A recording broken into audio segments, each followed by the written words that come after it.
আ দেখেন, বাংলাদেশের জনগণের গুরুত্বপূর্ণ একটা অংশ চায় যে ছাত্রদের একটা রাজনৈতিক দল হোক, এই গণ-অভ্যুত্থানের পরে। অনেকটা মানুষ চায়। তো সেই মানুষদের চাওয়াকে তো আমরা অসম্মান করতে পারি না, উপেক্ষা করতে পারি না। আমাদের পক্ষ থেকে আমরা তাদের রাজনৈতিক প্রক্রিয়ায় পথ চলার সাধুবাদ জানাই এবং তারা ভালো করুক। তারা যে কারো তো রাজনৈতিক দল করার অধিকার আছে। তো তারা কেন পারবে না? আর সরকারের থেকে উপদেষ্টাদের থেকে রাজনৈতিক দল গঠন বিষয়ে একটু আগেই পদত্যাগ করলে বেশি ভালো হয়। তাহলে তাদের দুর্নাম কম হবে। হ্যাঁ? আর যদি এরকম হয় যে আজকে পদত্যাগ করে কালকেই রাজনৈতিক দল গঠন করছে, এটা অনেকটা মানে রাষ্ট্রীয় সুযোগ-সুবিধা নেওয়ার ক্ষেত্রে। রাষ্ট্রীয় সুযোগ-সুবিধা নেওয়ার ক্ষেত্রে আপত্তি এজন্য যে গণ-অভ্যুত্থানে শুধু তারাই অংশগ্রহণ করেনি, গণ-অভ্যুত্থানে অপরাপর রাজনৈতিক দল, নতুন দল, পুরনো দল সবাই মিলে অংশগ্রহণ করেছে।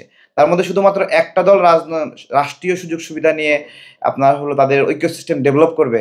এটা অনেকের জন্যই গ্রহণযোগ্য হবে না, অনেকে মানবে না। আমাদের আরো আগে পদত্যাগ করলে তাদের জন্য ভালো হতো, সম্মানের হতো। তারপরেও তাদের জন্য সাধুবাদ। তারা যে ফরমেটই গ্রহণ করুক, তাদেরকে তাদেরকে সহযোগিতা করব। আবার তারা ভুল করলে সমালোচনাও করব।